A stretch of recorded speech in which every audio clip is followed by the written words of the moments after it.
está começando aqui. Bom dia a todos. Estamos aqui para essa defesa de tese de Alice Jadneiza Guilherme de Albuquerque Almeida. O título da tese é Aplicação de biocarvão de resíduos de açaí e madeira em camadas de cobertura de aterro sanitário para redução de emissões de gases de efeito estufa. Os orientadores aí vêm da parceria já conhecida do professor Fernando Jucá e Maurício Mota. E nós temos o prazer aqui de ter na banca, eu vou colocar aqui, eu vou falar na ordem, a banca vai bom, primeiro a Alice vai fazer a apresentação dela, normalmente é de 40 a 50 minutos, e depois a banca vai fazer a arguição, tá certo? Em ordem de distância, né, que é o tradicional nosso, a gente conta com o professor Fernando Marinho, da USP, seguido pelo professor Gustavo Simões, da UFMG, depois o professor Suetônio, da UFC, e, finalmente, nosso colega aqui é o Marcos, da UFRPE, nossa vizinha aqui. E, assim, e finalmente eu como examinador interno.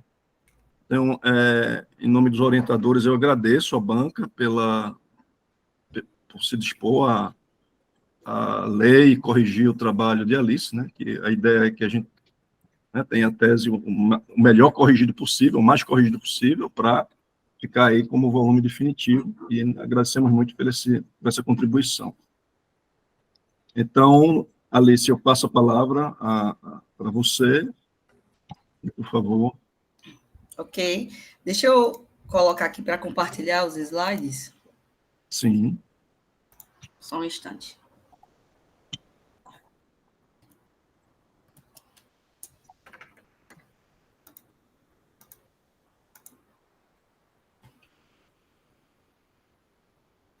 Já está aparecendo para vocês?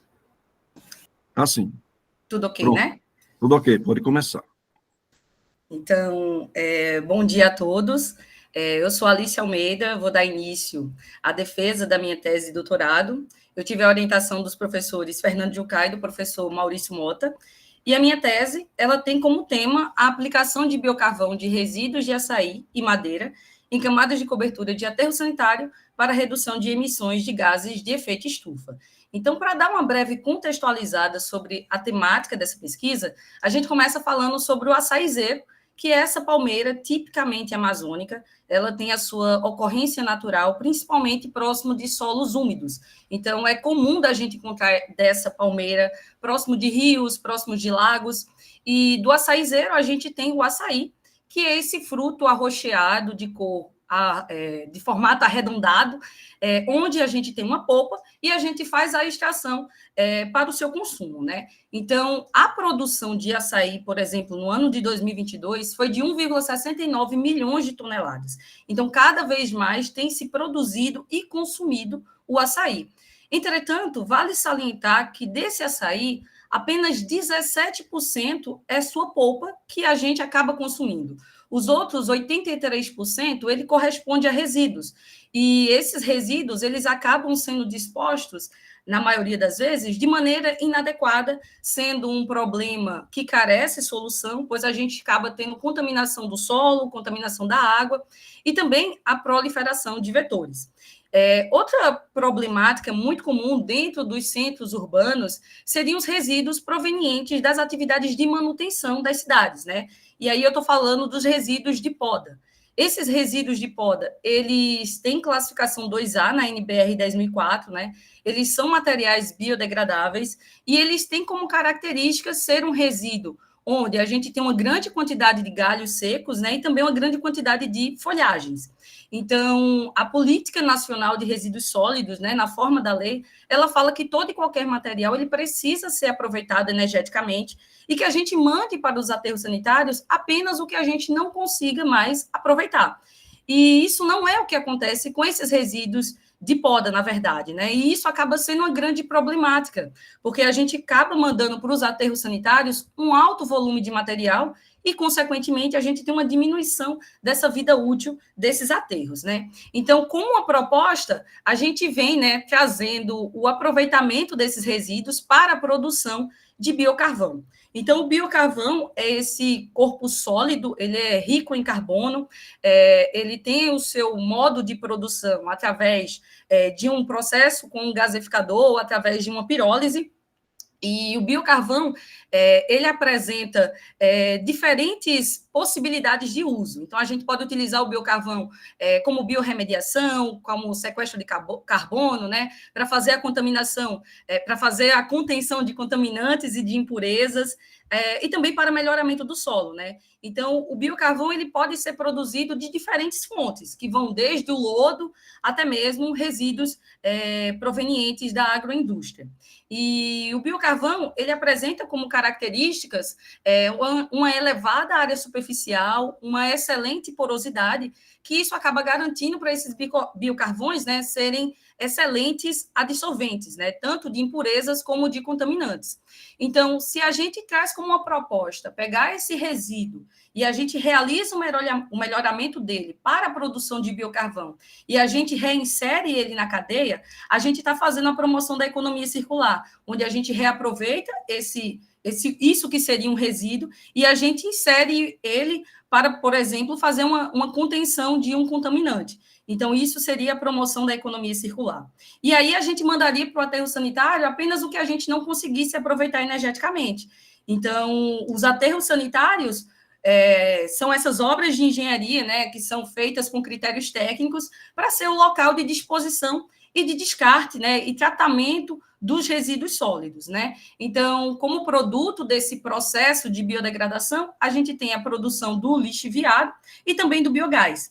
Esse biogás que é gerado durante esse processo, ele tem na sua constituição metano, e esse metano acaba tendo uma problemática quanto à sua emissão para a atmosfera, porque ele é um gás extremamente poluente e ele acaba, sim, contribuindo para o efeito estufa. Então, a gente sabe que não é todo aterro sanitário que a gente tem um eficiente sistema de drenagem e de coleta desse biogás, e a gente acaba tendo boa parte desse biogás podendo passar para a atmosfera, né, através das suas emissões fugitivas.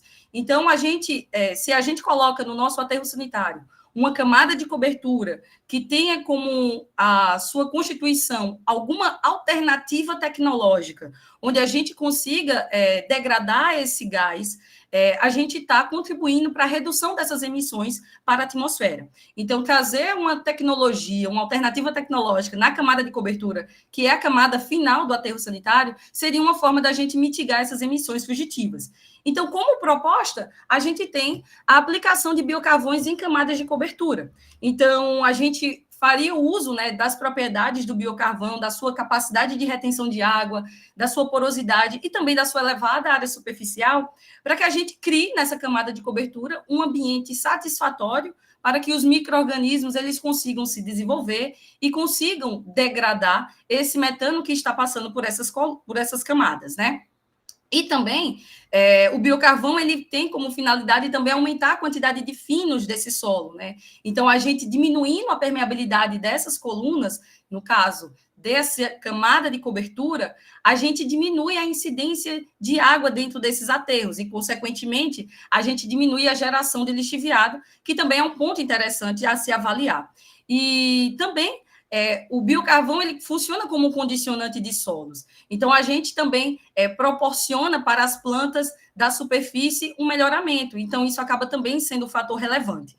Então, como justificativa, né, a gente traz a redução do descarte desses resíduos, né? Então, a gente tem uma proposta de reuso, de reciclagem, né? E fazer uma valorização desse material. Então, por isso que a gente tem essa proposta de produção desses biocarvões. Então, isso acaba sendo uma valorização sustentável e a gente tem uma ressignificação do conceito de rejeito. E a gente vai aproveitar, né, das propriedades adsortivas dos biocarvões para que a gente consiga fazer a retenção de água e de gases nas camadas de cobertura de aterro sanitário e assim a gente ter a redução dessas emissões fugitivas. Então, o objetivo geral da pesquisa foi analisar a capacidade de absorção de gases de efeito estufa em camadas de cobertura de aterro sanitário, e isso foi feito por meio da aplicação de misturas de solo com biocarvão de resíduos de madeira ou do processamento de açaí, e como objetivos específicos, inicialmente foi feito o aprofundamento do conhecimento sobre a aplicação de biocarvões em camadas de cobertura, utilizando de ferramentas, de indicadores, onde foi feito um estudo bibliométrico, foi feita a caracterização do solo e também dos biocarvões, foi investigado o efeito da adição dos biocarvões na condutividade hidráulica saturada e não saturada, assim para que a gente avalie essa retenção de água nas misturas com o solo. Foi avaliado a resistência do solo quanto misturado com esses biocarvões e avaliado o comportamento das camadas de cobertura que são formadas em solos com biocarvão, né? Então, a gente submeteu um fluxo de gás e avaliou esse comportamento relacionando com as propriedades geotécnicas do solo. E, desse modo, foi determinado a eficiência dessas colunas e a sua aplicação para camadas de cobertura final de aterros sanitários para redução de emissões gasosas. Então, a pesquisa, ela seguiu um passo a passo, digamos assim. Então, a metodologia, ela teve um fluxograma das etapas que foram sendo realizadas.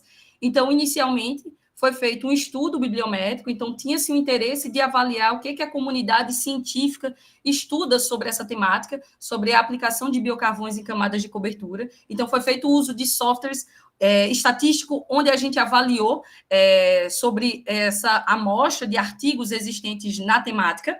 Foi feita a produção dos diferentes biocarvões, né, do biocarvão de açaí e do biocarvão de resíduos de madeira, onde a gente, posteriormente, realizou a caracterização química.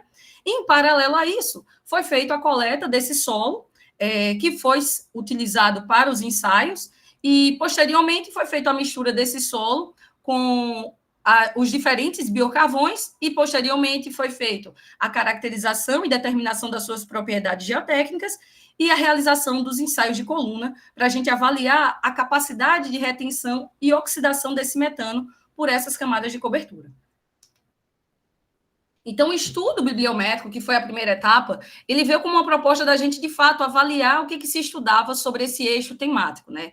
Então, foi realizada uma pesquisa de caráter exploratório com o uso de indicadores, onde foi feita uma busca nos periódicos do portal da CAPES, onde a gente avaliou, a princípio, de maneira quantitativa, o que se existia na literatura sobre o tema. Então, foram avaliadas as bases de dados da Web of Science, da Cielo, da Science Direct e da Scopus, e a gente avaliou esses artigos existentes nessas bases de dados por meio de indicadores. Então, a gente utilizou indicadores que faziam dentro do contexto da pesquisa, né, da tese, que foi landfill cover e biochar, e a gente fez o rastreio desses artigos nessas bases de dados, e esse rastreio foi feito de forma individual e de forma combinada. Então, foi avaliado cada um desses indicadores de forma individual e de forma combinada, para a gente avaliar a quantidade de artigos dentro do eixo temático. Então, a partir daí, foi feito um tratamento dos dados, foi feita uma análise quantitativa, uma análise quali-quantitativa desses artigos e uma análise do conteúdo deles, né? Então, a princípio, foi feito o uso do Mendeley e do Excel para que fizesse um tratamento desses dados, para a gente avaliar desses artigos a sua qualidade, digamos assim, fazer um tratamento inicial, né? Retirar os artigos em duplicada, avaliar os artigos que, de fato, tinham conteúdo dentro dos indicadores. Então, após esse tratamento desses dados, esses artigos foram passados no Iramutec, que é esse software que faz essas análises estatísticas e matemáticas, e através do Iramutec, e através dessa análise do conteúdo desses artigos que estavam selecionados na amostra, a gente conseguiu determinar a frequência de palavras, a análise de similitude, a análise de especificidades e classificação hierárquica descendente, e também a análise fatorial de correspondência. Então, essas foram as análises que foram feitas com o software do Iramutec. Então, essa foi a primeira etapa, que foi esse estudo bibliométrico. Em seguida, foi feita a produção dos biocarvões. Então, o resíduo de açaí ele foi extraído lá de Belém, no Pará, e os resíduos de madeira, eles foram provenientes das atividades de manutenção lá do Campus 1 da UFPB, localizado na cidade de João Pessoa. Então, esses 2 resíduos, eles foram encaminhados para o laboratório de carvão ativado lá na UFPB, e a produção do biocarvão de açaí foi feita com o uso desse gaseificador, que tinha uma capacidade térmica de 8 kWh e uma demanda de 10 kg por hora.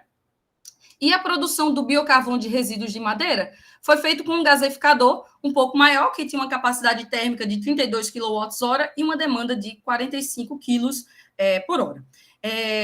Tendo feito essa produção dos biocarvões, foi realizada a caracterização química desses materiais, né? Então, foram realizados os ensaios de microporossimetria, foi realizado o ensaio de microscopia eletrônica de varredura, da espectroscopia e também o ensaio de difração de raio-x, que é o DRX, né? Então, foram feitos esses ensaios para determinar as características e as propriedades químicas desses biocarvões utilizados na pesquisa.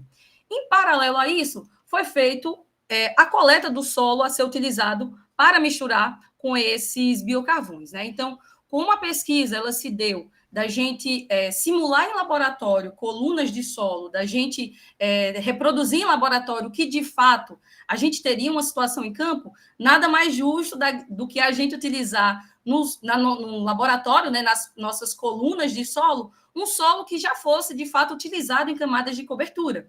Então, a gente fez a coleta de um solo que fica localizado lá na Central de Tratamento de Resíduos de Igaraçu, né, que fica o CTR Pernambuco, que fica localizado na cidade de Igaraçu, que é uma cidade metropolitana aqui de Recife. Então, a gente fez a coleta desse material, essas amostras foram do tipo deformadas, onde a gente condicionou essas amostras em sacos de 50 quilos e levamos elas para o laboratório para investigar, né, a sua qualidade dessas amostras de solo. Então, de amostra, nós tínhamos as amostras do biocarvão de açaí e do biocarvão de resíduos de madeira. Então, esses biocarvões, para que a gente tivesse uma padronização na sua granulometria, eles foram macerados e passados na peneira 10. A gente teve o solo natural, né, que foi coletado lá do CTR Pernambuco, e aí esse solo ele foi homogeneizado no laboratório, e em seguida a gente fez as misturas desse solo natural com os biocarvões. Então, a gente teve a mistura do solo com o biocarvão de açaí e a mistura do solo com o biocarvão de resíduos de madeira. A proporção utilizada nessa pesquisa foi uma proporção de 3% em massa de solo. Então, para cada uma parte de solo, foram utilizados 0,03 de biocarvão, né, de cada um desses 2 biocarvões. E aí, para facilitar a nomenclatura, a gente chamou de mistura SBA e coluna SBA, o material que a gente tinha o açaí, e mistura SBM e coluna SBM, o material que a gente tinha o biocarvão de resíduos de madeira. Então, tendo separado aí já o nosso solo natural e as misturas, a gente realizou os ensaios de caracterização geotécnica lá no Laboratório de Geotecnia da UFPE. Todos esses ensaios foram realizados, né, dentro do que solicita as normas técnicas brasileiras e internacionais. Então, foi feita a parte de preparação das amostras, análise granulométrica, os limites de liquidez e de plasticidade, né, o peso específico dos grãos. Foi feito também o ensaio de Proctor, a permeabilidade ao ar e à água, um ensaio de sucção e também o ensaio de resistência ao cisalhamento direto. Então, após essa etapa de caracterização geotécnica, foi realizada a montagem das colunas. Então, a gente tinha 3 colunas, né? Uma coluna que seria a coluna controle, onde a gente teria o solo puro, e 2 colunas onde a gente tinha a mistura com o açaí e a mistura com os resíduos de madeira, né? O biocarvão de madeira. Então, a gente utilizou para essas colunas tubulações de PVC com 150 milímetros de diâmetro, e a gente separou essas colunas em segmentos, onde a gente tinha os primeiros 30 centímetros, né? E a gente fez a união entre esses segmentos com uma placa de PVC também. E aí, para garantir essa estanqueidade, foi utilizado um anel de borracha, né? Um O-ring, e também de parafusos, para que a gente vedasse bem essa ligação. E também foi utilizado, né? Silicone para que a gente vedasse e evitasse qualquer escape desse gás. Em seguida, né, a gente iniciou a colocação desse solo, né? Então, o solo ele foi compactado dentro dessas colunas, e a coluna, na sua parte inferior, a gente tinha uma camada de brita e também a gente utilizou de geossintéticos para que a gente tivesse uma uniformização nesse fluxo desse gás, né, que estava sendo inserido. E vale salientar que nessas colunas, a gente tinha na parte inferior dela um ponto de entrada de gás, né, onde o fluxo aconteceu de forma ascendente, e dentro da coluna a gente tinha pontos de medição. Então, a gente teve o ponto de medição tanto na parte... Tanto aqui, em 2 pontos na parte interna. Então, a gente teve o primeiro ponto de medição, o segundo ponto de medição, correspondendo à primeira metade da coluna e à segunda metade da coluna. E a gente também tinha uma torneira na sua parte superior, onde a gente verificava como é que estavam as medições de gases fora da coluna, né? Que de fato, que para a gente interessava bastante, da gente avaliar quanto de gás está indo para a atmosfera, né?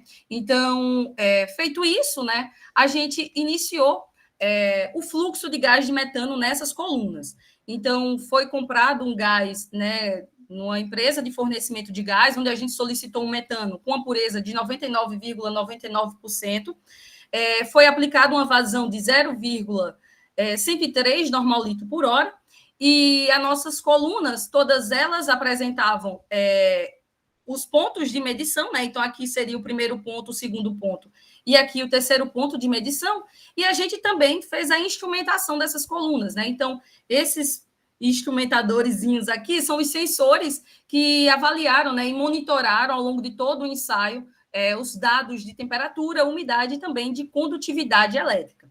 E a gente fez o uso também do Dragger para que a gente fizesse a contabilização dessas concentrações de gases nesses 3 pontos de medição. O fluxo de metano ele aconteceu de forma ininterrupta, que é o de fato que acontece no aterro sanitário. O fluxo de gás está acontecendo o tempo todo, né? E ele aconteceu durante 30 dias e foram feitas medições em dias alternados, né? Então, tivemos 15 medições.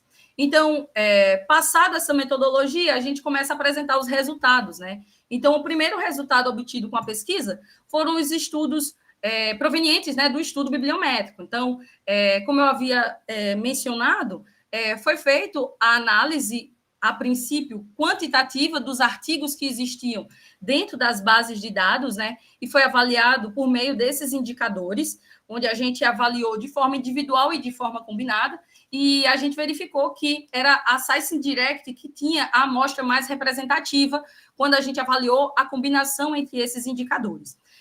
Desses 77 artigos, após um tratamento desses artigos, né, o tratamento desses dados, uma análise qual e quantitativa, a gente ficou com uma amostra de 67 artigos para serem avaliados. Esse estudo bibliométrico, ele teve fim em julho de 2021, e avaliando desde o início dele, que foi de 2012 até 2021, a gente observou uma crescente sobre as pesquisas nessa temática, né, principalmente na aplicação de biocarvão em camadas de cobertura de aterro sanitário. E aí, avaliando essa amostra desses artigos que estudavam camadas de cobertura, aterro sanitário e biocarvão, avaliando sobre os autores desses artigos, a gente viu que a maioria deles eles estavam localizados lá na Ásia, com mais de 50% e quase 52% dos autores desses artigos estão na Ásia. Então, a maior produção nesse eixo temático se encontra no continente asiático, seguido da Europa. E aí, um detalhe para a América do Sul, onde a gente só tem 2,73% dos 330 autores, e o Brasil é o único país, até onde foi feito esse estudo, que fazia a aplicação de biocarvão em camadas de cobertura de aterro sanitário. Em seguida, né, foram obtidos os resultados através de análises estatísticas fornecidas pelo software que foi o Iramutec, né?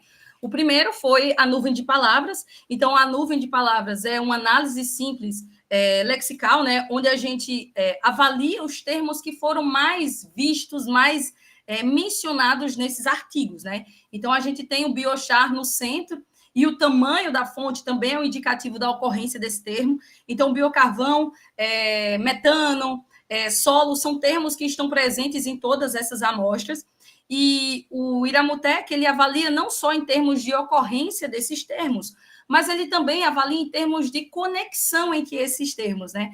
Além dele avaliar a ocorrência, ele também avalia a conexão, então, o contexto, né? Então, através desses grafos, a gente consegue ver as ramificações do contexto dos artigos em si, né? Então, a gente tem o biochar, o biocarvão, fazendo parte do ponto principal, e derivado dele, a gente tem os artigos que vão dentro desse eixo temático, mas que vão para outras vertentes, né? Então, teve artigo que avaliou a parte da temperatura de pirólise, dos biocarvões, teve artigos que foram para a parte biológica, né? Da parte do quantitativo de bactérias, da dissorção. Então, a gente consegue observar, através da análise de similitude, esses fatores, né? E na análise fatorial de correspondência, a gente consegue ver também essa relação entre as classes, né? Então, a gente vê os artigos que têm os temas em comum, né? Como a classe 1 e a classe 2, que é da parte de meio ambiente, de pesquisa, a parte de gases, né?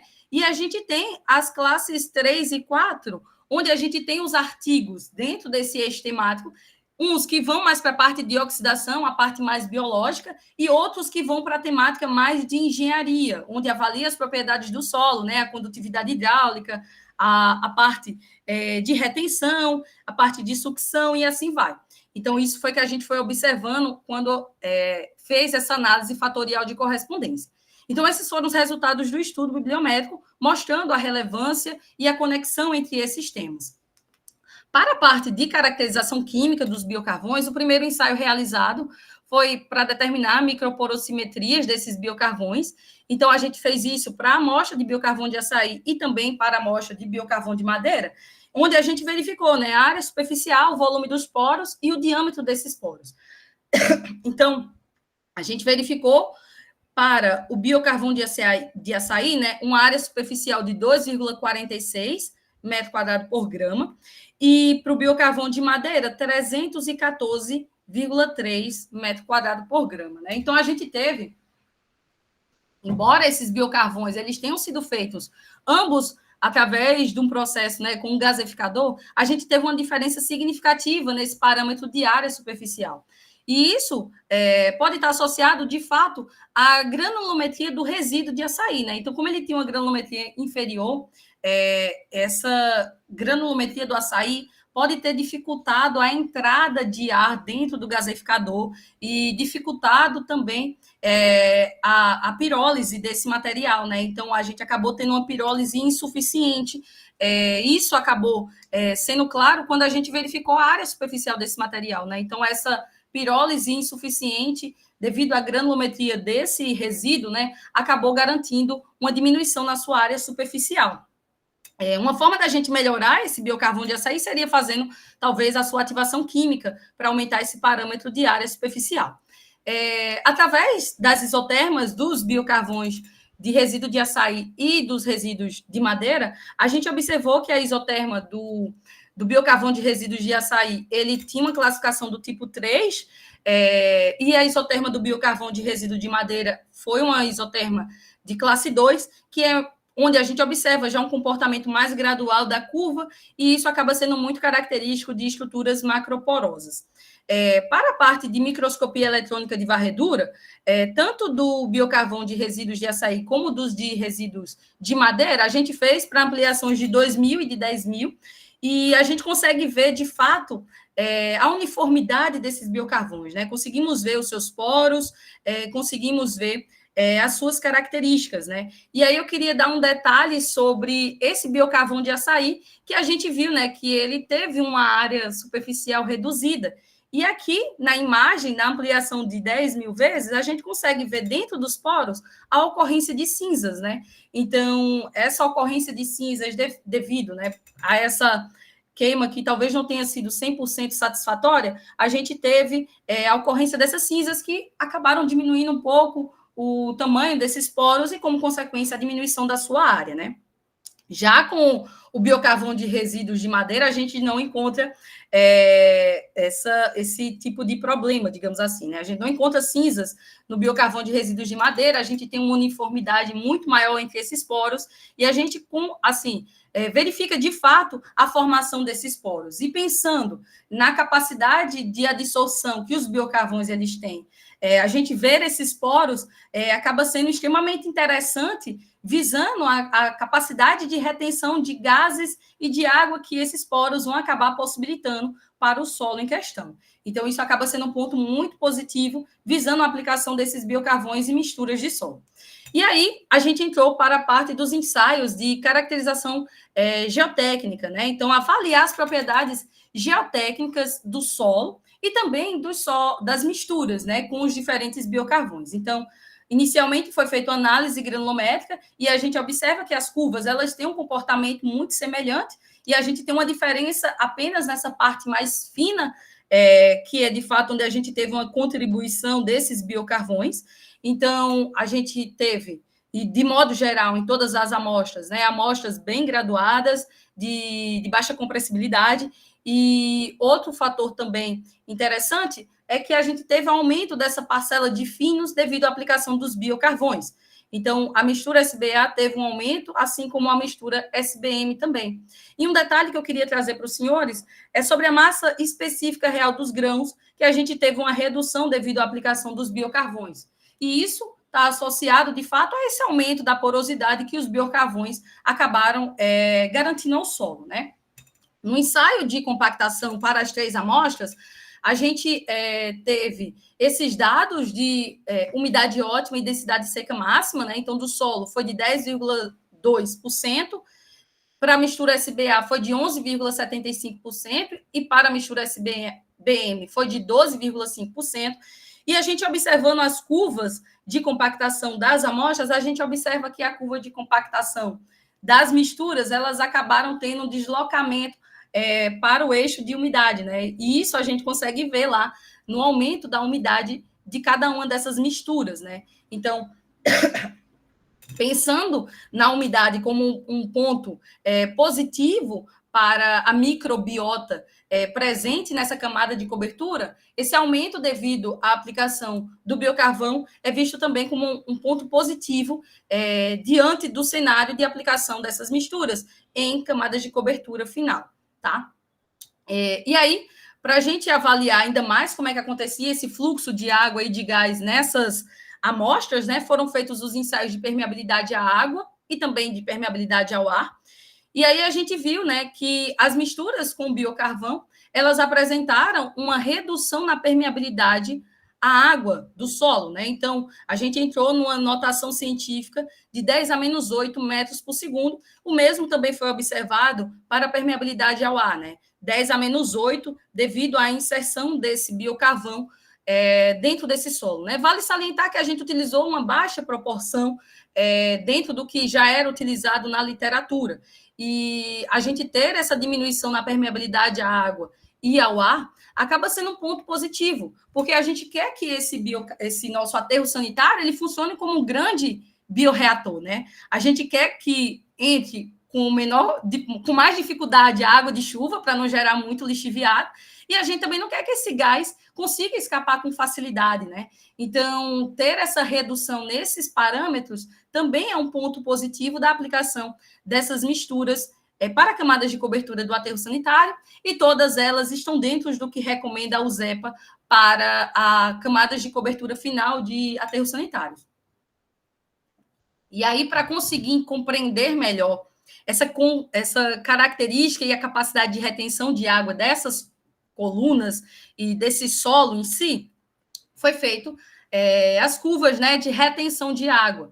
Então, foi feito um ensaio de sucção por meio do método do papel filtro, e a gente fez isso para a trajetória de secagem, de umedecimento, para que a gente simulasse, de fato, uma situação de campo, assim como também avaliar as estereses desses materiais. Então, para as trajetórias, foram feitos os ajustes das curvas, utilizando o modelo proposto por Wangenutten, e as curvas foram dadas em termos de umidade volumétrica versus sucção matricial. E aí apresento para vocês, inicialmente, a curva de retenção de água do solo natural. onde a gente vê os pontinhos azuis são a trajetória de umedecimento e os pontinhos laranja a trajetória de secagem, e o tracejado é o ajuste através do modelo proposto por Wangenude, tá? E aí a gente tem algumas informaçõezinhas que a gente consegue extrair dessa curva de retenção de água para o solo natural. Primeiramente, queria falar para vocês sobre essa parte inicial do ensaio, né? Essa parte onde a gente tem sucção abaixo de 100 kPa e a gente consegue determinar a capacidade diferencial de umidade desse material, né? Essa capacidade diferencial de umidade seria essa relação entre a variação de umidade e a variação de sucção. E isso me dá informações sobre o comportamento desse solo, na capacidade dele de reter ou de ganhar água para uma dada sucção. Então, a gente conseguiu avaliar para esse solo natural uma capacidade diferencial de umidade de 15,93%. Outro ponto também importante da gente conversar sobre essa curva de retenção de água é o tamanho da sua esterese que a gente teve entre as suas trajetórias de secagem e também de umedecimento. E outro ponto também importante é que a gente verifica que essas curvas elas têm um comportamento bimodal, até chegar um momento que a gente tem uma mudança no comportamento dessa curva, né? Uma acentuação da sua declividade. Esse ponto onde a gente tem uma mudança de comportamento dessa curva, a sucção associada a esse ponto é o que a gente conhece como o ponto de entrada de ar, que é quando essa amostra de solo ela já começa a ter uma grande quantidade de bolhas de ar dentro da sua constituição. Então, para que a gente consiga reduzir a umidade dessa amostra, a gente vai precisar ter uma grande sucção associada. Então, para o ponto de entrada de ar na trajetória de secagem, foi de 1.250 de 1.200 para a trajetória de umedecimento. Para a mistura SBA, a gente já observa as curvas com comportamento mais uniforme, né? Também um comportamento bimodal. A gente observa um esterese muito menor. E eu queria dar um detalhe também, não só para o ponto de entrada de ar também ser reduzido comparado com o solo natural, mas em relação a essa capacidade diferencial de umidade para sucções abaixo de 100 kPa, né? Para essa mistura SBA, a gente teve uma capacidade diferencial de umidade de 7,02%. E o que isso me fala, né? Uma capacidade diferencial de umidade inferior quase 60% ao que a gente encontrou para o solo natural. Significa que o solo natural ele vai ter uma facilidade muito maior de perder água para o ambiente comparado com a mistura que tem o biocarvão de açaí, no caso. Então, o solo ele vai perder muito mais água e facilmente. E isso para uma mesma sucção em relação aos dois materiais, né? E a gente, assim, pensando na viabilidade de aplicação dessas misturas, aterros localizados em áreas áridas, onde a ocorrência de chuva não é tão frequente, né? A gente utilizar na camada de cobertura um material onde a gente vai conseguir reter mais essa quantidade de umidade, de água dentro dele, acaba sendo um ponto positivo também, porque a gente reduz o aparecimento de fissuras que vão acabar virando pontos preferenciais para que esse gás ele consiga ir para a atmosfera. Para a mistura SBM, também a gente observou, né, uma esterese reduzida comparada com o solo natural e pontos de entrada de ar também inferiores. E outro detalhe também importante é sobre a capacidade diferencial de umidade. Então, a mistura SBM, tivemos uma capacidade diferencial de umidade quase 50% inferior do solo natural. Então, isso acaba sendo mais um ponto positivo também da aplicação desse tipo de biocarvão em camadas de cobertura. Ele também tem uma ótima trabalhabilidade em relação a essa retenção de água dessa coluna, sendo um ponto extremamente satisfatório, pensando do ponto de vista da microbiota, pensando também do ponto de vista da vegetação que vai estar nessa camada de cobertura. Em seguida, foram realizados os ensaios de resistência ao cisalhamento. Então, foi feito a resistência ao cisalhamento através do ensaio de cisalhamento direto, e a gente avaliou, né, o comportamento das amostras na condição natural e na condição inundada para as tensões de 25, 50, 100 e 200 kPa, e os resultados foram fornecidos em relação à tensão cisalhante versus o deslocamento horizontal, e o deslocamento vertical versus o deslocamento horizontal para ambas as condições. Então, inicialmente, vou falar para os senhores sobre a resistência ao cisalhamento na condição natural. Então, a gente observa que, lógico, a gente teve diferentes tensões cisalhantes e diferentes deslocamentos horizontais, né?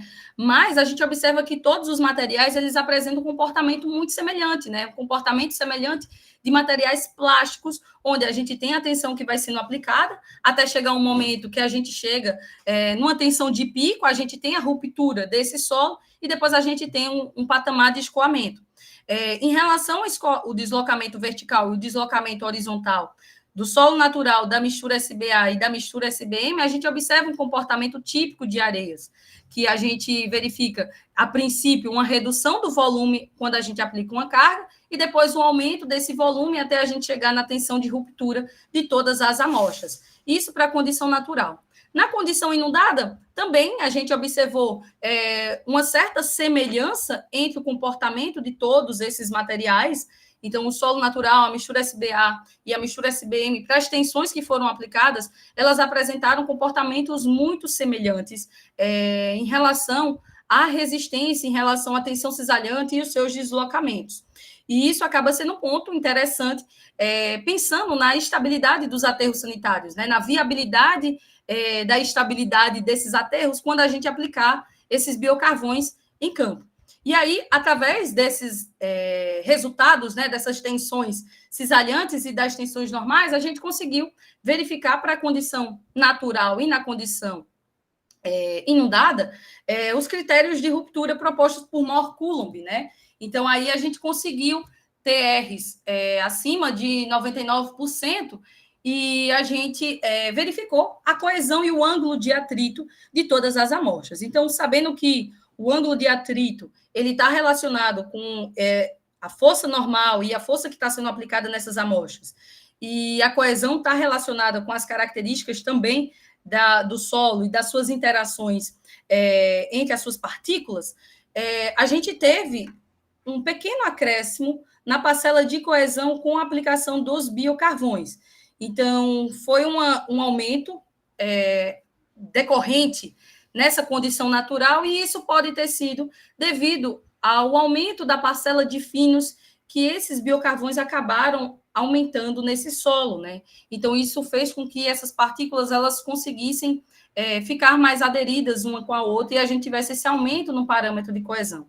Alguns autores já viram essa melhoria da aplicação de biocarvão nessa questão da compressão dos solos, mas em relação à flexão ainda não se tem estudos suficientes sobre esse comportamento desses materiais.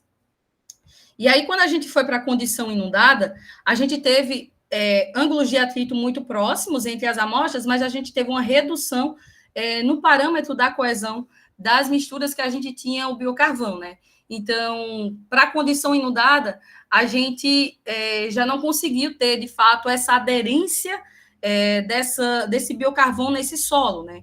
E isso pode estar associado, de fato, né, à diferença de material, mas também a essa alteração na densidade que a gente teve, né, dessas misturas. Então, a gente agregou a esse solo um material poroso. Então, a gente alterou essa densidade desse material, né? Então, quando a gente entrou numa condição inundada, a gente acabou dificultando essa aderência das partículas existentes desse solo com esse biocarvão. Então, isso pode ter culminado nessa redução nesse parâmetro de coesão.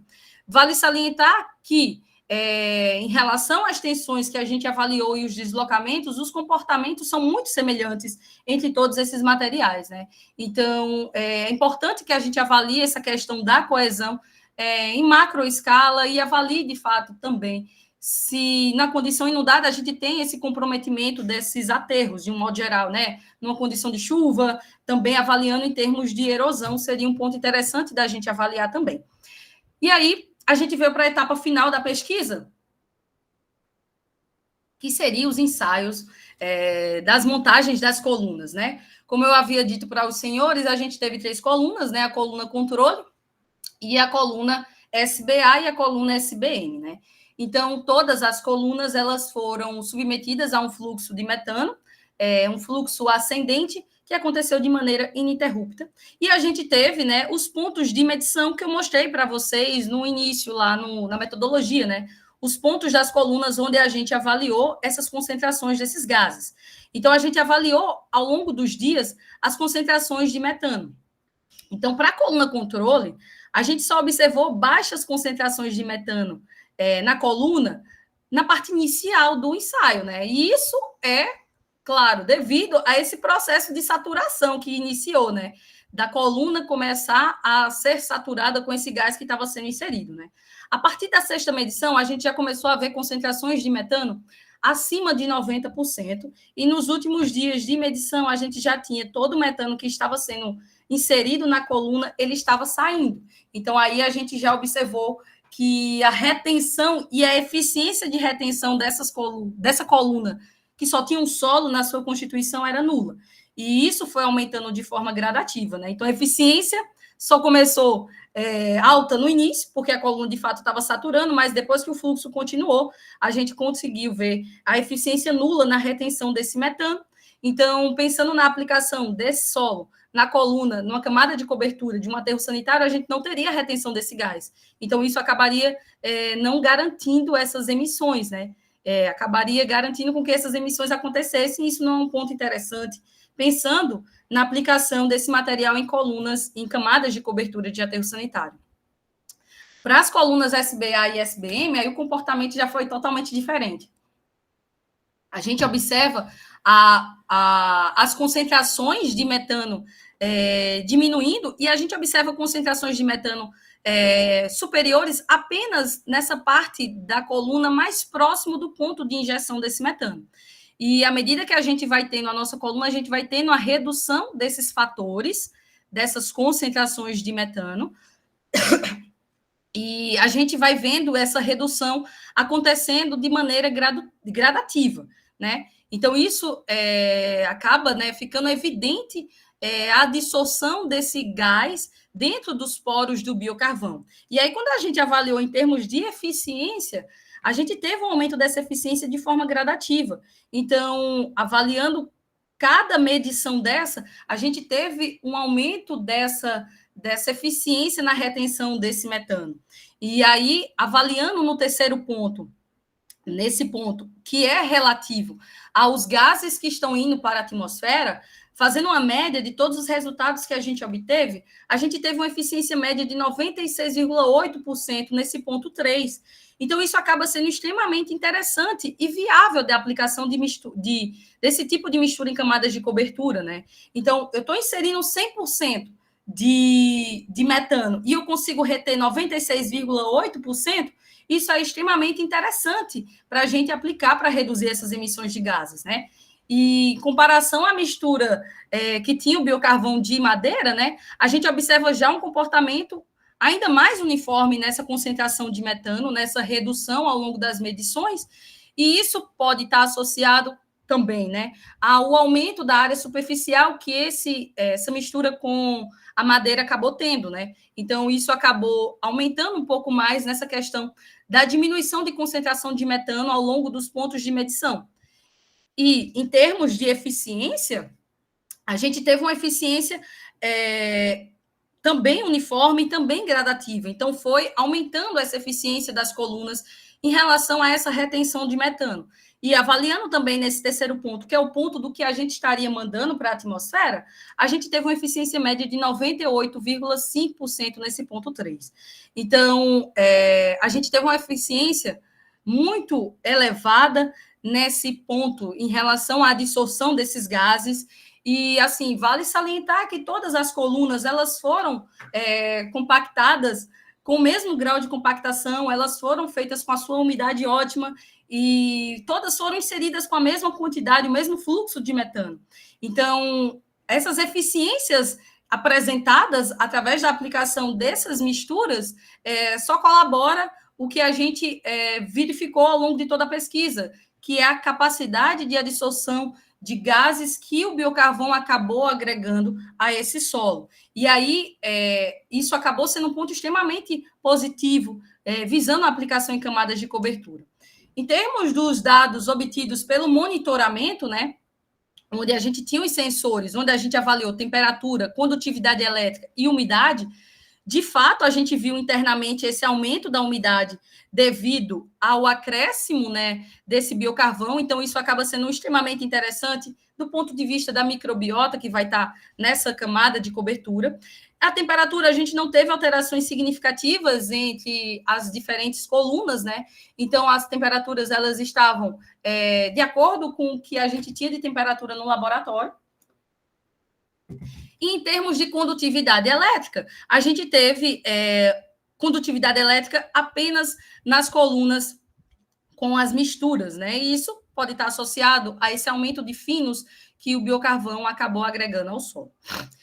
Esses gráficos, na verdade, em 3 dimensões, vem para que a gente consiga avaliar, de fato, essa relação entre a eficiência e a concentração das diferentes colunas, né? Então, a gente observa que, de fato, a coluna SBA e a coluna SBM, elas apresentam comportamentos muito semelhantes e eficiências muito elevadas nessa capacidade de retenção desse gás, né? Então, a gente vê isso acontecendo de forma gradativa, né? Então, com o passar dos dias, a retenção desse gás, a eficiência de retenção foi aumentando, e isso acaba sendo um ponto extremamente positivo, onde a gente teve essa diminuição dessa concentração desses gases e também um aumento dessa eficiência ao longo dessa pesquisa. E para a coluna controle, né, a coluna que só tinha solo puro, a gente verificou o contrário, né? Então, no início, teve um aumento de eficiência, mas com o passar dos dias, o gás ele conseguia passar com muita facilidade pela coluna controle, pelos seus poros, e isso acabou impactando diretamente do que estava sendo enviado para a atmosfera, né? Então, pensando na viabilidade de aplicação, essa coluna controle, ela não conseguiria reduzir essas emissões, né? Então, as colunas SBA e SBM, sim, com eficiências elevadas nessa capacidade, nessa eficiência de retenção de gases. Então, como considerações finais, né, a gente traz, de fato, uma proposta de aproveitamento desses resíduos de açaí, resíduos de poda, né, uma alternativa tecnológica para esses resíduos.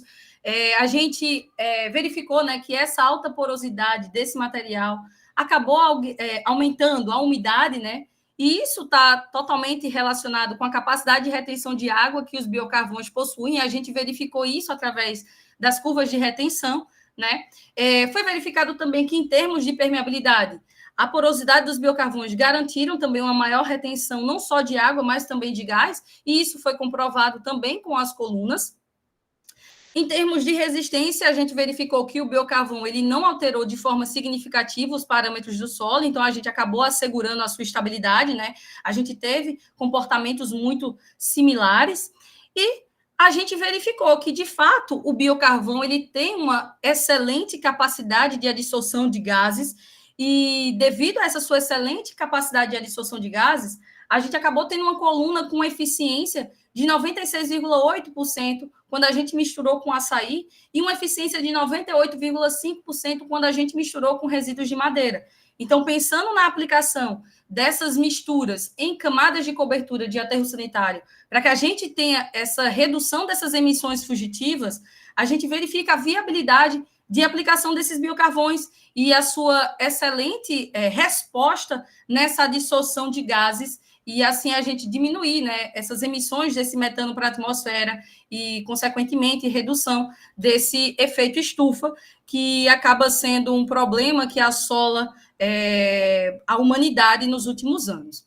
Então, essas foram as considerações. Muito obrigada pela atenção de todos. E aí eu vou parar aqui o compartilhamento. Muito obrigada.